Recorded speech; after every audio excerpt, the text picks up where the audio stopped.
Good morning mga bro. Well, ito na yung gagamitin natin para sa ating filtration sa ating aquaponics na gagawin sa drum. Yan. Ito yung nakita kong bakante na timba at ito yung PVC na gagawin din natin panloob niya.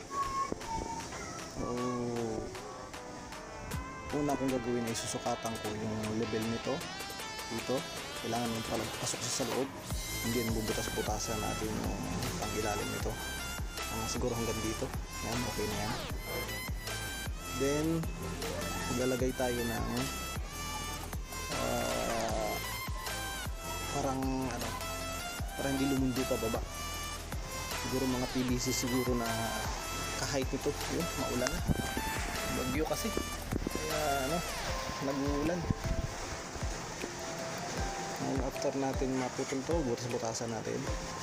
Eksakto siya rito sa loob.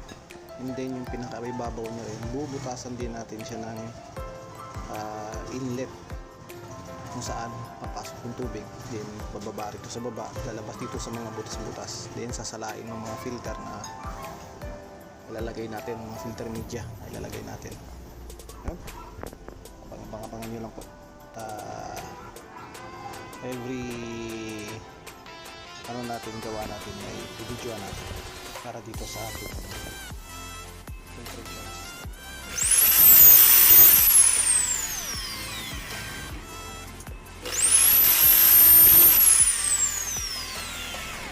Storbo. Tatalian ko yung buhok mo. Tatalian mo yung buhok mo. Turbo. Iwas na ako. Sige, tatalian mo na. Bilisan mo. Naka-vlog ka. Huwag ka mga Kung mga away ng asawa. Ikaw na nga away eh. Magiging basit ka bigla. Ako na nga magtatali ng buhok mo eh. Naaway mo pa ako. Storbo, patingin mo ah. Malay ko ba? Kala ko gagala-gala ka lang dyan eh.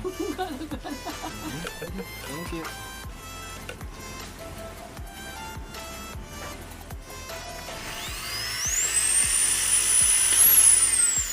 Ito palang may siserong aso.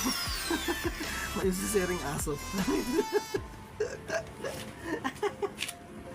Takbo ka na naman.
Lagyan pa natin ng file sa isa sa gitna.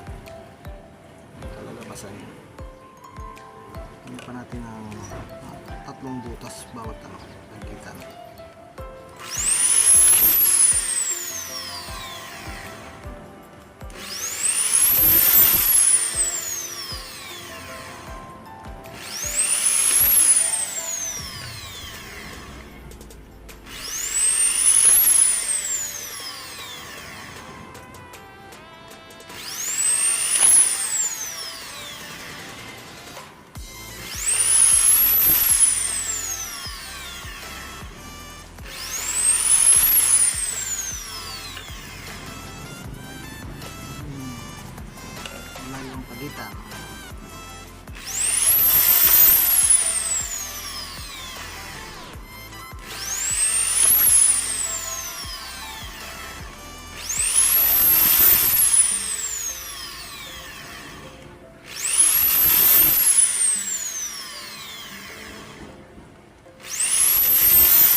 ating butasan at nakalabasan niya sa loob.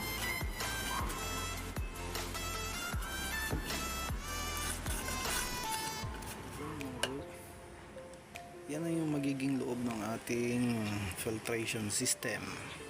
Maglalagay tayo rito ng isang gripo dito. Yan. Tagos diyan sa loob.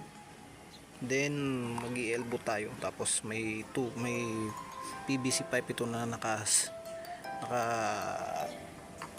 ano sa flooring nitong bucket. Hindi naman siya tutok, pero siguro may mga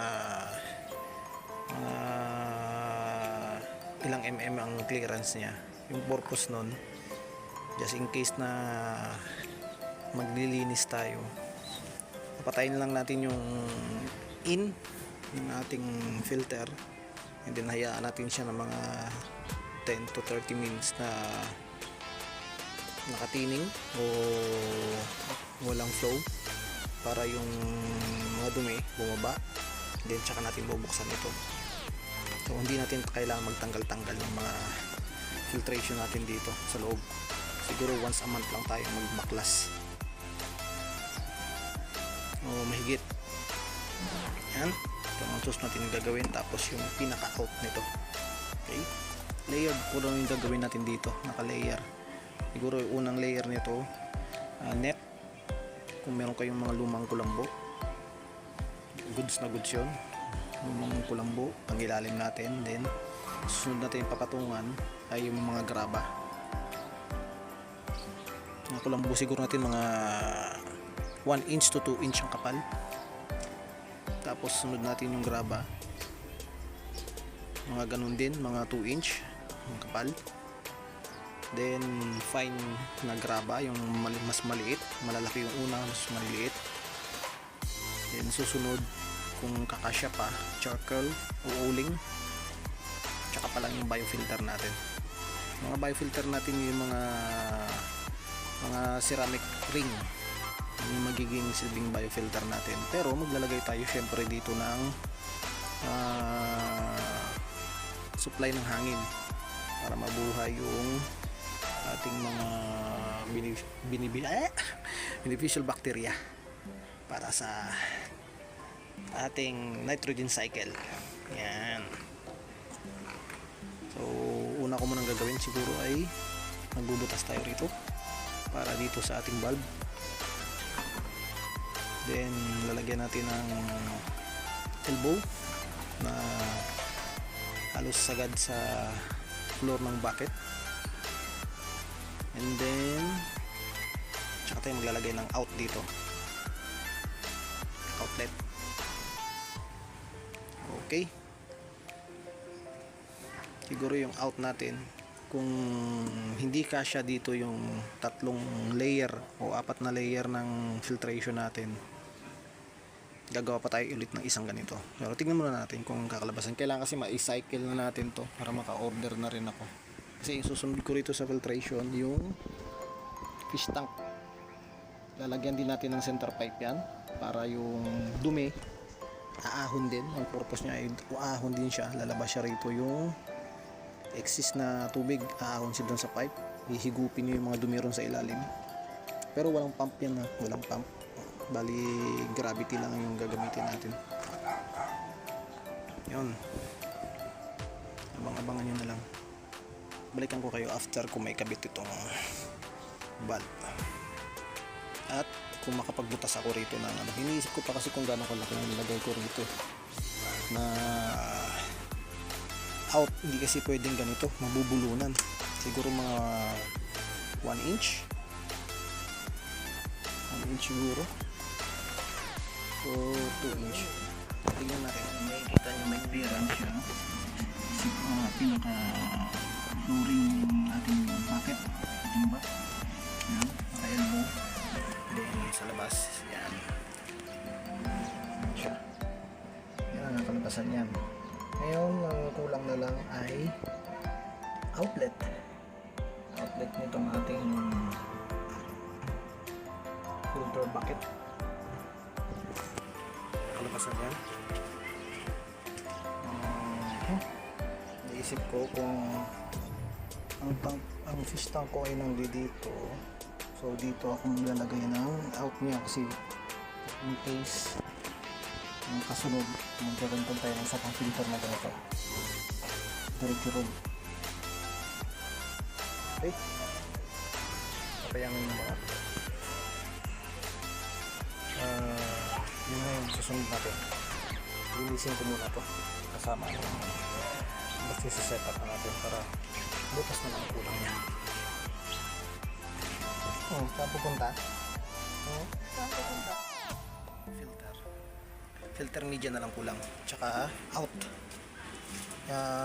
Bago kasi ako magbutas ng out, kailangan may pwesto ko muna lahat para hindi na ako mag-adjust. Ano siya? Dito yung in natin at ito naman yung waste removal natin na valve.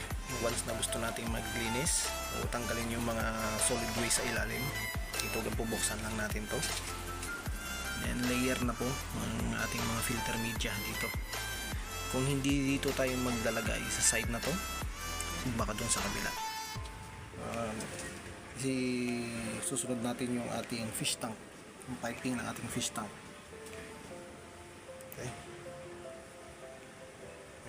Yan ang kinalabasan ng ating all-in-one. Gagawin natin itong all-in-one bucket filter. Ating filter media doon ay itong karaba na ganito. Yan. Unang stage natin, mga bato-bato, mas maganda yung mga tawag dito, galing sa ilog, mga bato malalaki. Unahin natin yung malalaki, i-layer natin sa baba, pero mas advice ko na ilagay sa net para pag nakanet, kasi pag maglilinis ka buo mo siyang tatanggalin, buo. Lagay mo ng mga 10 nakanet na malalaking graba. Then sunod mo yung maliliit na mga ganito kaliliit. Yung unang malalaki, muna yung unang layer malalaki, then sumunod yung maliliit na, then after nito uling, then tsaka pa lang yung mga yan, yung mga ceramic ring, tsaka yung iba pang mga biofilter. Yan yung plan natin na ilagay. Okay,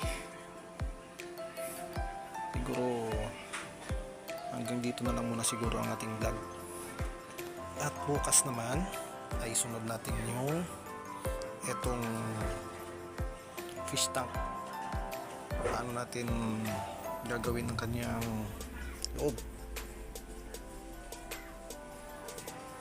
Then sabay na rin siguro natin sunod na vlog yung para sa aquaponics. Okay, ingat-ingat na lang ang lahat at God bless us all.